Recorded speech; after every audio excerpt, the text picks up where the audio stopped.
Hello, welcome back to Zentangle Explore. Welcome for the first time. If this is your first time drawing with me, either live or on the replay, I'm so glad that you're here. My name is Esther Piszczek. I'm a certified Zentangle teacher, and this is a class where we draw one Zentangle pattern really, really slowly, and we do it in your way. It's an exploration. So all you will need is a couple pieces of paper. I have watercolor paper here, just fit the palm of your hand. But if you even have just a piece of plain copy paper, or if you have the back of an envelope, that will be absolutely perfect. And I have a couple of pens. I have a 01 Micron. I have a Sharpie felt tip that you can get at an office supply store. But if you just have your ballpoint, that's absolutely perfect too. You do not need fancy supplies to have a great time breathing and drawing in this class. So we will begin with a little breathing practice, a little meditation, and it's just a way to calm down, slow down, come fully present into this moment, and then we will draw. So get nice and comfortable in your seat. You can close your eyes if you like. I'm going to close mine. And just check in with your breath. Say hello, little breath. Welcome to this moment.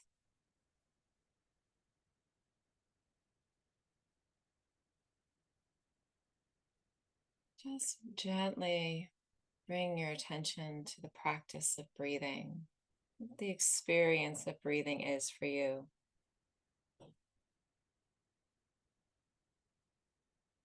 Allowing everything that came before to just float away, everything that's expected to just wait.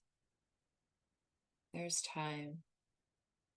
You've come to this class and you've created time to sit and to breathe and to be present with whatever shows up.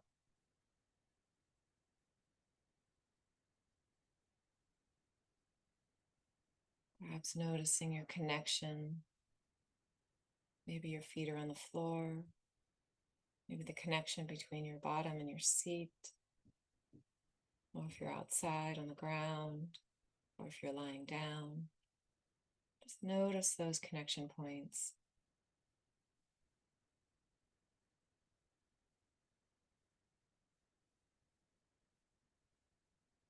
Perhaps give yourself permission to just rest a little bit more deeply into each of those points, allowing the gentle tug of gravity help you to release any tension, any holding, any expectation, any nervousness, whatever's floating around in your awareness.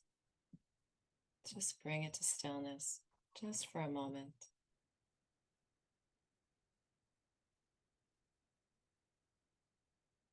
Allowing any sounds in your environment or mine as we create this connection together to just be sounds coming and going, nothing to attach to.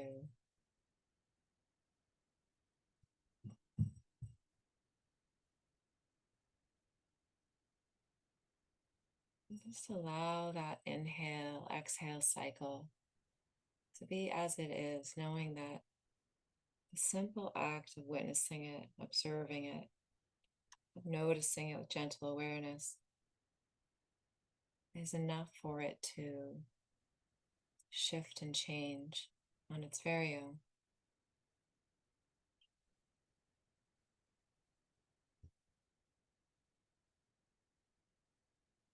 This beautiful cycle of breathing, inhaling, maybe a little rest to stop at the top, and then a releasing exhale, baby little stop at the bottom. Perhaps noticing where you can sense your breath in your body. Maybe there's an expansion on the inhale, slight contraction on the exhale. Perhaps there's warmth or coolness as the air flows in and the air flows out.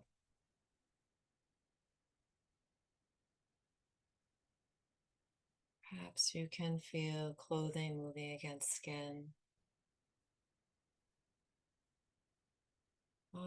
beautiful indications that we are alive and we are present and that we are breathing and being supported by that breath right now in this moment.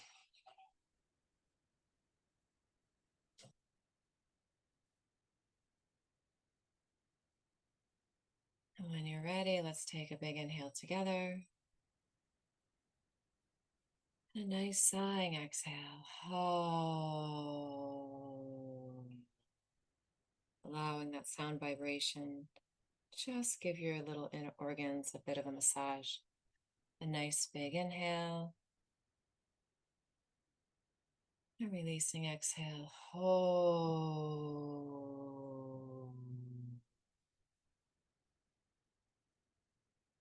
Sound like that just calms our nervous system, brings us back into a state of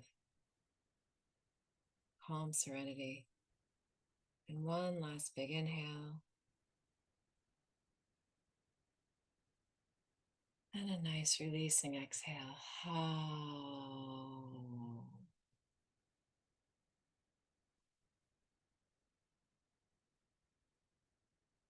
And when you're ready, you can open your eyes and know that whatever we create together will be perfect just as it is.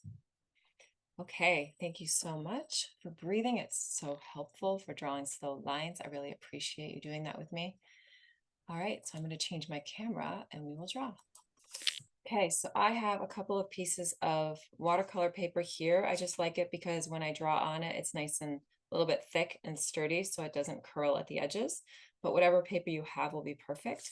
And I said I have a 01 Micron, which is a little bit of a fancy fine point pen. I have a Sharpie pen, which you can get in an office supply store. I have a little bit of a thicker pen, a graphic one, and I grabbed a handful of highlighters. I'm not sure if I'll use them, but this pattern in particular is very ripe for adding color.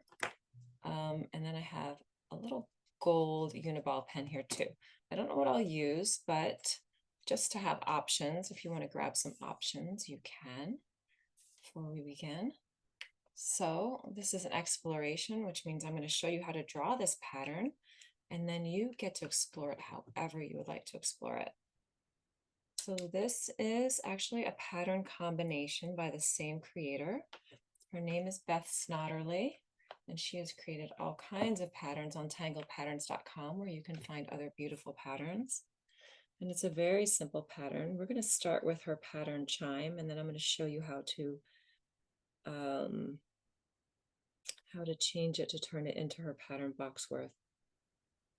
So we're going to start with a shape, nice slow lines. I'm going to draw mine pretty big so you can see what I'm doing. It's just a little box shape. I've rounded my corners.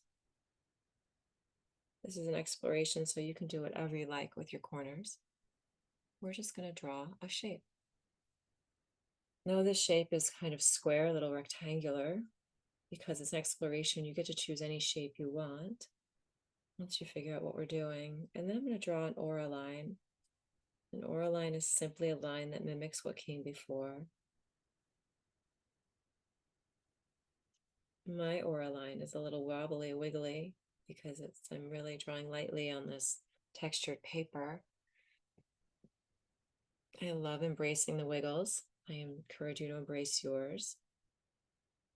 So that is pretty much the pattern. Then we're going to add some connecting points, but first I'm going to add something to connect to. So I'm going to change it this time because that's what this pattern does. It's almost as if we have these little bead or necklace pieces or rocks with holes in them.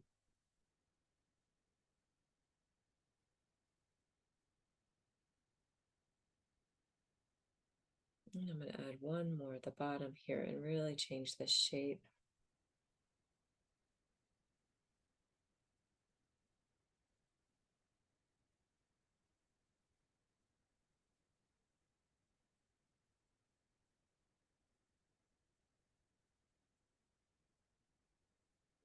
And then, just to finish this off, there are connection points between these.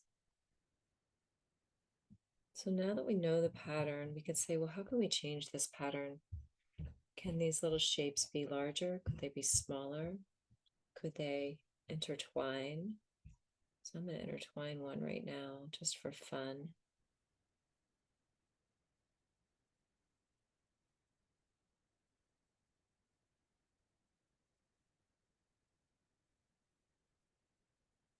And just loop that through there. This a single connection point. What if it's a double connection point?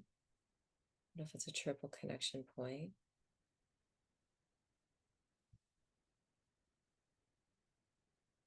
What if this connects off the page?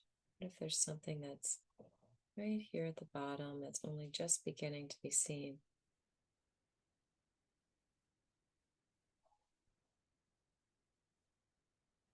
And these connection points are all in a line because in time and space that makes sense, but do they have to be?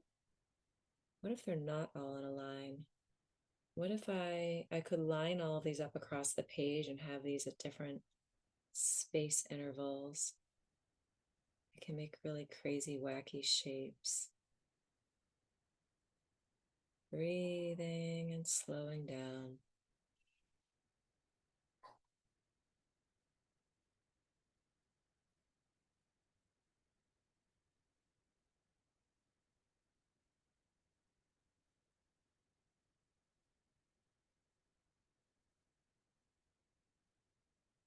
What if these shapes really don't make any sense at all? What if they connect in strange ways? What if they connect with a curly line instead of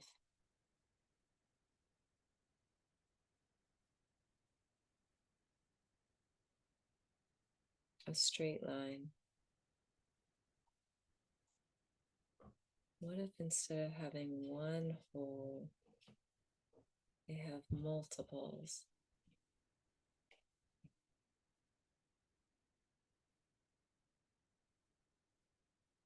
This is your world on your page, and you get to do whatever you want with it. You get to defy logic and physics. You can have your chimes going crazy across the page in different orientations.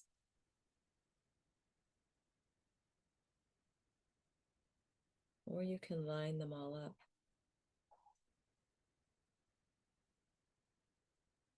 Or do a combination of lining them up and having them go in different spaces. What if there are two connections or three connections instead of just one?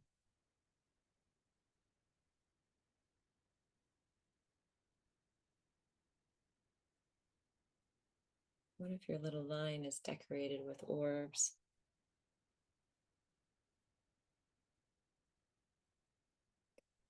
So that's Chime, and I'm just going to turn my page here. I'm going to show you another way to do this. Since this is an exploration, I don't mind if this is just that, an exploration and all sorts of interesting ideas accumulating on one page. So Beth put this also into a grid, and I'm going to draw a straight grid for right now.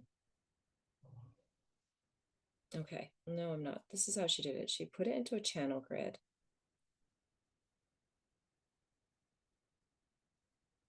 And I'm just going to allow my pen to do whatever it wants today.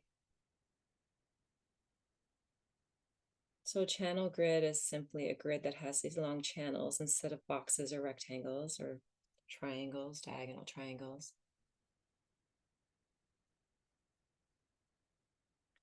And then she drew her little chime pieces inside, but not in any particular way.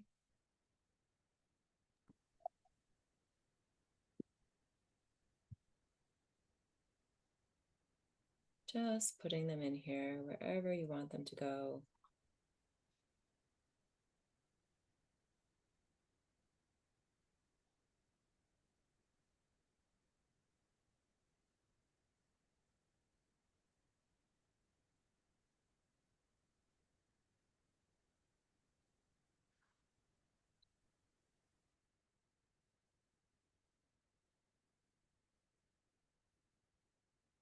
And then she created a random grid, which means that the lines don't go straight across.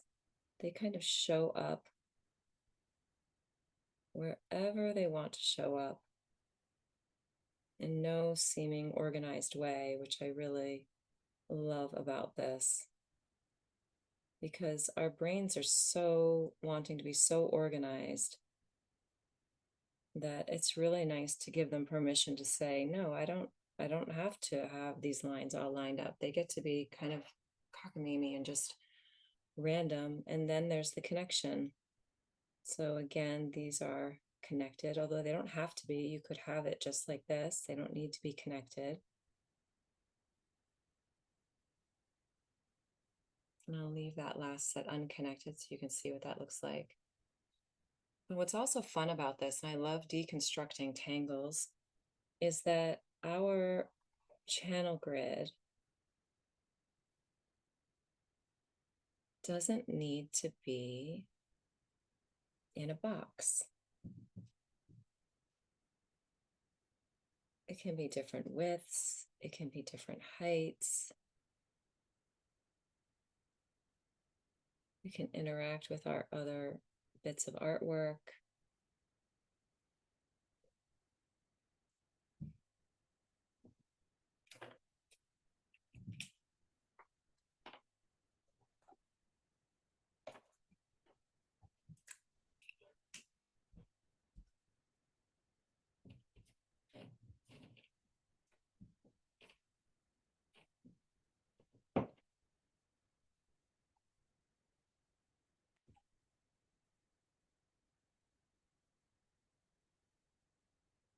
If there's any little what if question in your mind as you're drawing and you're saying, what if I did this? Or what if I did that?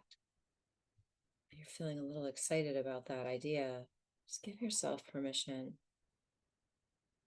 Give yourself permission to try it out and see what happens.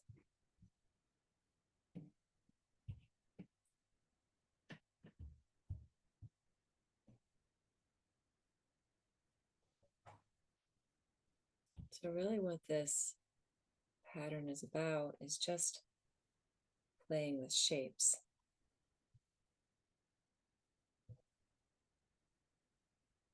Playing with shapes in space.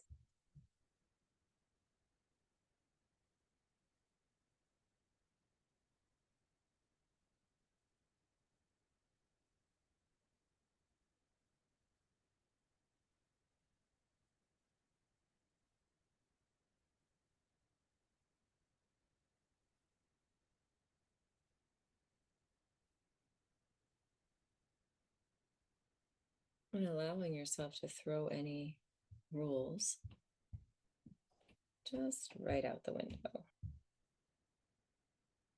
So what if I play with these concepts, the concepts of shapes in spaces,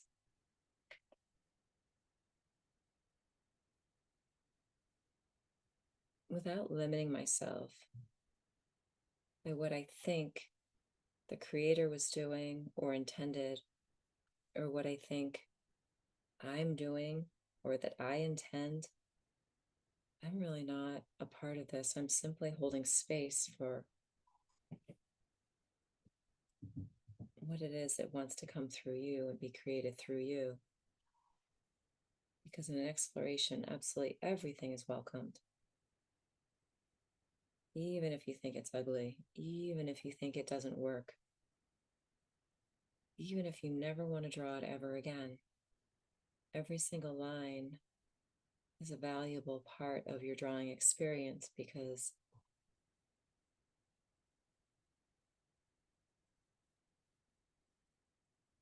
every line informs the next line.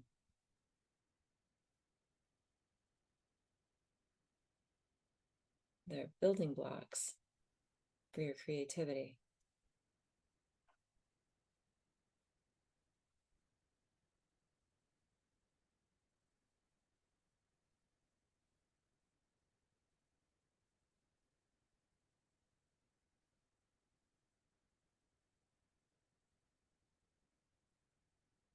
This practice isn't about drawing the perfect thing. It's really about the feeling of drawing. And when we let that inner critic just take a break and sit back and watch and observe without having anything needing to be so-called perfect, then we can start to actually enjoy the feeling of creating for the sake of creating. Instead of trying to create for somebody's expectation, even if that's your own expectation.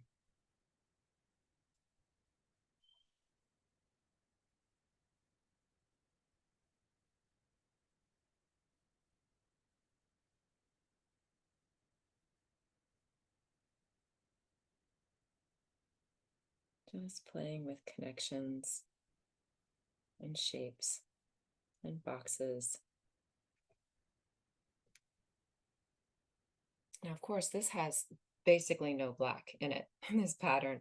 It is simply lines, and so it can use a little grounding black. So here are some ideas for that. You can blacken in your little inner chime spaces or add a color of your choice.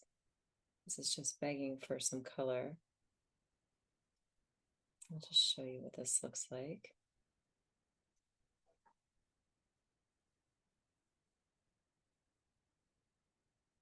You can add some rounding to these corners, a little thickening and weighting of these lines, a little rounding along the edge here, one edge.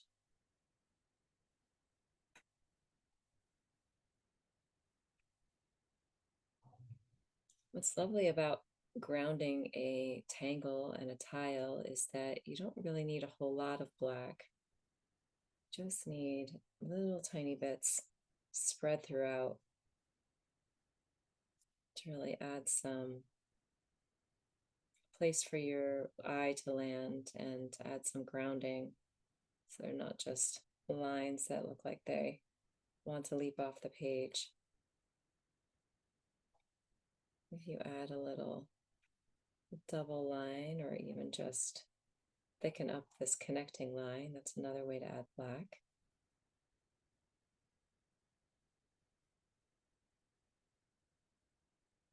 Or whatever color you're using.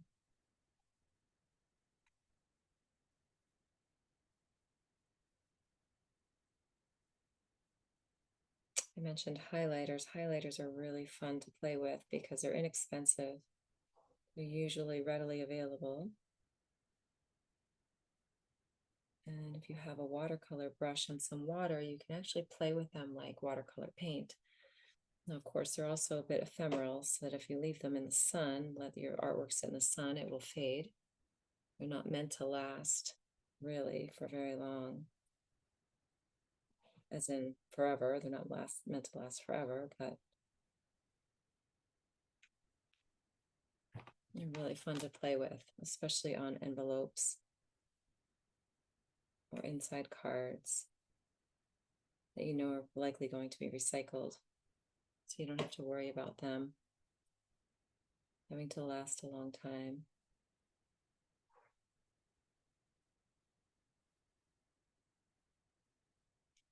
And then I love playing with creative black, and creative black is where you're just adding black wherever you want, just to experiment. Since this is an exploration class, this is the perfect place to do that.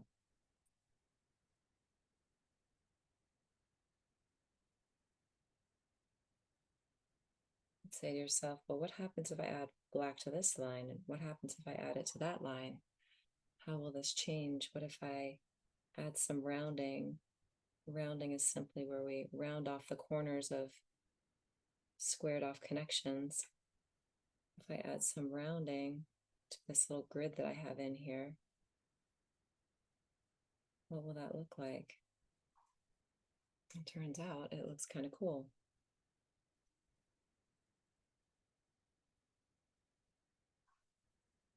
Rounding is a great little meditative practice. So it takes a bit of focus, but not too much.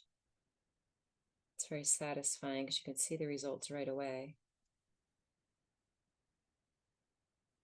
You end up tracing some of your lines, which is always relaxing and calming. At least I find it to be so.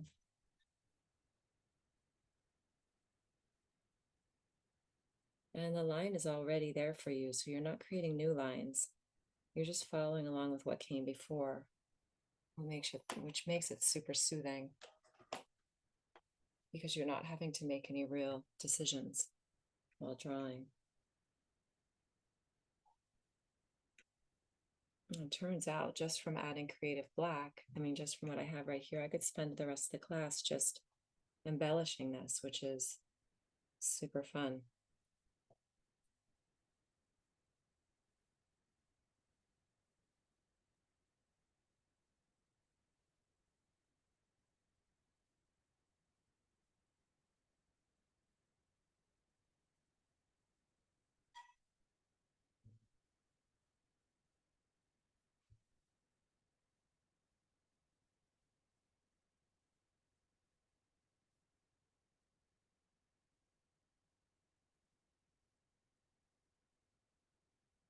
A whole city of chimes. So this, I think I mentioned this already, but I'm gonna tell you again. This where we're putting the grid in is called Boxworth. It's also by Beth Snoderly. It's I would say a variation, a different way to draw her original tangled chime.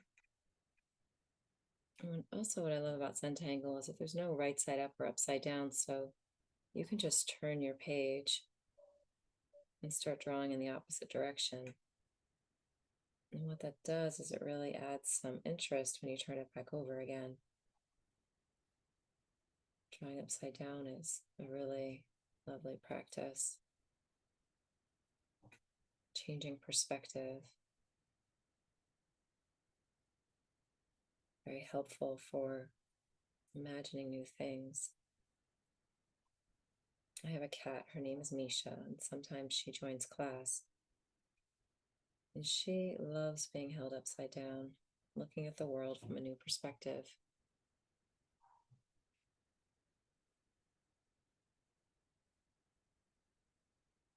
And it's helpful for me to see her do that because we think that we know all the things, and maybe we do from this perspective. But when we change that perspective, it gives us the opportunity to change our thoughts, change our beliefs, change our mind about things that we thought were one way. And we turn them on their head and we say, oh, wow, this is not at all what I thought. But without that change in perspective, we wouldn't have had that realization.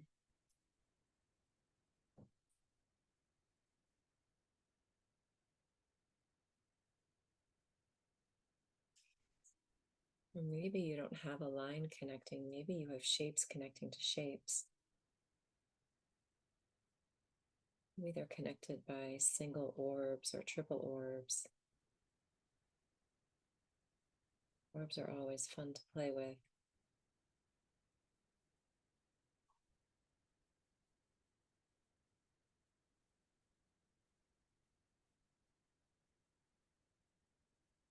Maybe there are many connections.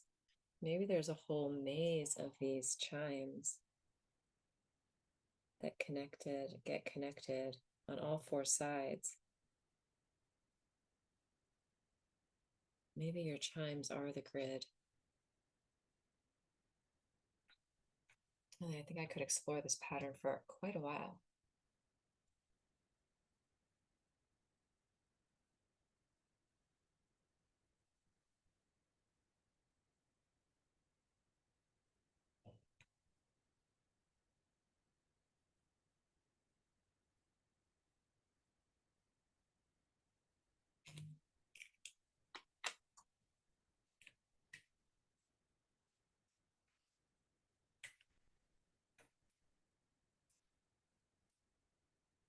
Just giving yourself permission to draw whatever wants to be drawn without labeling it, without judging it, without making it wrong. Just appreciating what is showing up on the page simply because it has asked to be witnessed. and for no other reason. You're absolutely just drawing lines and breathing. If you are drawing lines and you are breathing, then you are doing this practice correctly. Celebrate yourself for coming to the page. A blank page can be super scary. It's the unknown. There aren't any lines or guidelines on this page when we began. It's absolutely blank. And we get to create this world of lines exactly how we want to create it. And that is such a powerful practice. And it's one thing to do it and not recognize what it is you're doing, not recognizing that it is a powerful practice, that you're making choices, that they're your choices. It's quite another to actually have conscious awareness and bring value, great value, to this practice of drawing, of showing up, bravely showing up to the page, the blank page.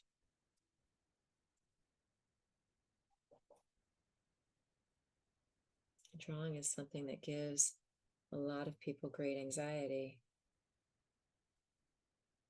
There's really nothing to be afraid of if you're just drawing lines on a page and that is your goal. If your goal is to paint like Picasso or draw like Escher, then yes, I can understand there'd be great anxiety because you are trying to be somebody else instead of uniquely who you are. When we come to the page and we accept what shows up and we value it simply because it came from us, no matter what it looks like, that is a very powerful practice.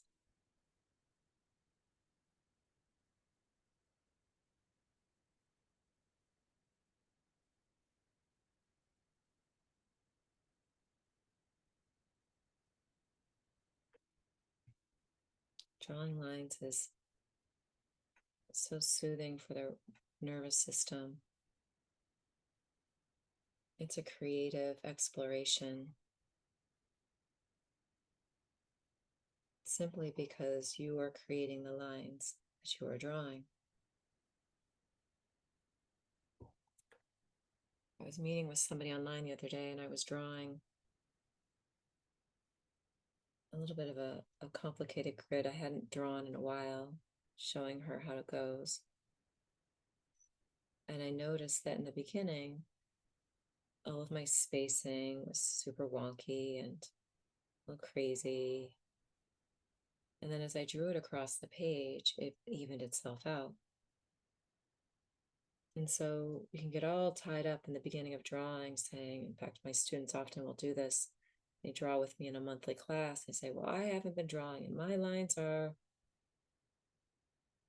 really crooked, or my spacing isn't great, or my pen is wiggly. And they get all upset about it. But there's really nothing to get upset about. If you just continue to show up to the page, then all of these so-called problems and mistakes, they just magically go away. I noticed when I first started drawing in this way that my handwriting, when I would make birthday cards or whatever, just automatically got better. I wasn't trying to make it better. It just magically got better because my hand and eye coordination improved. And it didn't improve because I was trying to improve it. It improved simply because I showed up to the page over and over and over again. And I gave myself permission to draw lines and to accept my marks as my marks. If I got all upset and I started saying, well, this mark isn't good enough and this isn't the way that person drew it, and just threw everything away, I would be no better at drawing now than I was when I started.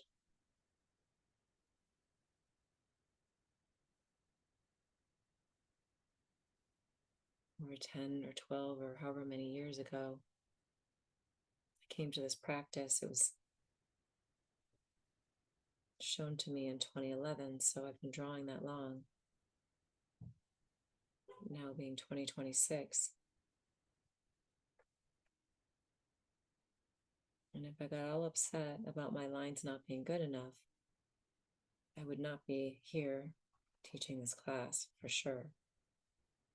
I would not be doing any of the things that I do creatively because I would have given up before I even got anywhere. Judging has a way of doing that. Comparison has a way of keeping us from exploring what it is that is inside of us, just waiting to burst forth from our inherent creative nature. And so I have found it's much more pleasing to say yes to the lines that I do not like, say yes to the so-called failed creative experiments, because I know that every single one of those brings me more information, and that information is very powerful, and it helps me to create the new, something different. And every one of those creations is a very powerful way for me to explore my world, my capabilities, my flexibility, and accepting what maybe is outside the norm, that somebody else might say has no value. I can look at it and see the value, because I know it's a stepping stone to the next line that shows up on the page.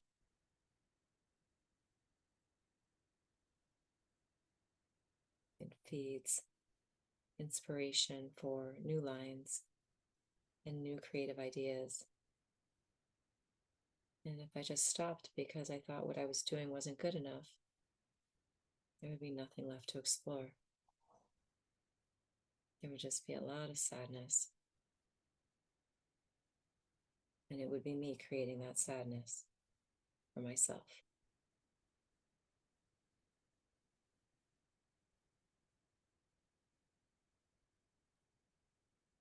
And I've done a lot of that in my life, and I'm quite tired of it. I didn't realize this was getting so complex, and I had my camera zoomed out. Sorry about that. And so one might look at this and say, well, you're not drawing the pattern at all. But this class is all about exploration, and it's about taking the essence of the pattern and bending it and changing it and moving it and morphing it. And so I am absolutely drawing the essence of this pattern. I've just reimagined it. And then reimagining it, I've created something new. And for me, something fun and inspiring. And that absolutely is what happens in this class.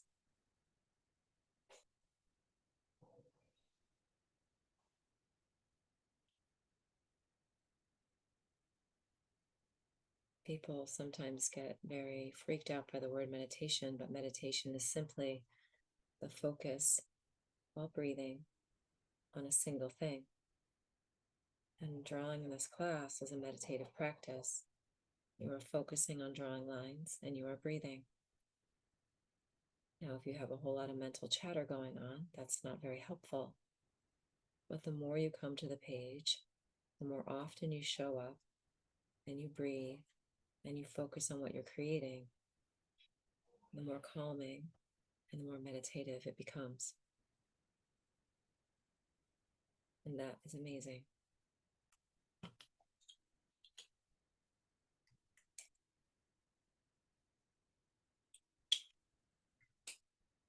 All right, I brought these markers. I'm going to play with some of these markers. What's nice about highlighter too is that you can add it, and then I don't have a lot of black in here, but I can go back and add it after I've added marker once it's been dried.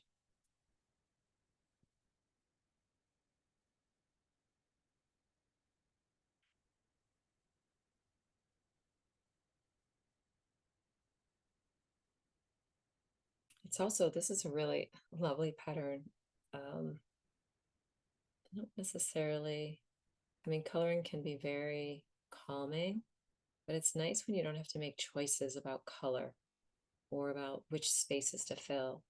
So here, if I just say, well, I'm going to use pink and I'm going to fill all of the inside spaces, then I'm giving myself a very structured set of parameters, which then invites a relaxation.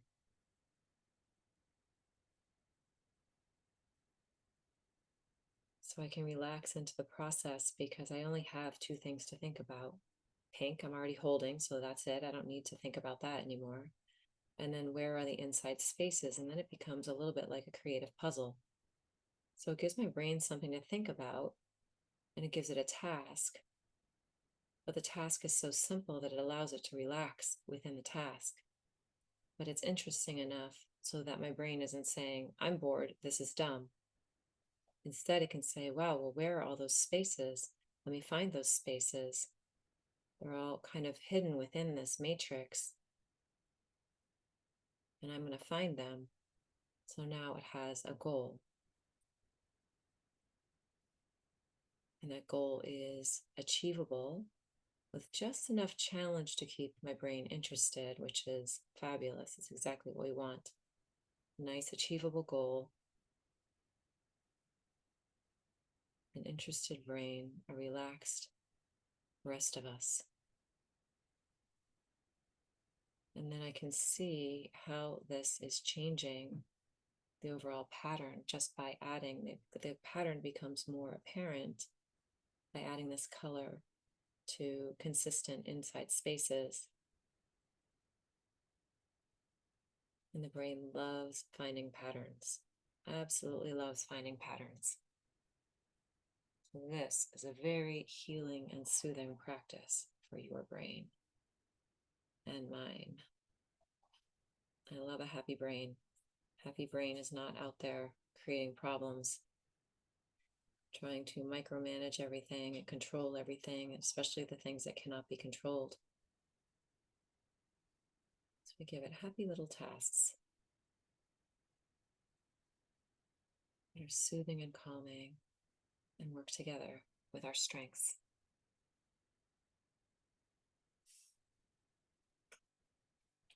Okay, good job, brain. I found all those spaces. All right, here we are. This is what I've created. I hope that you are excited about what you have created.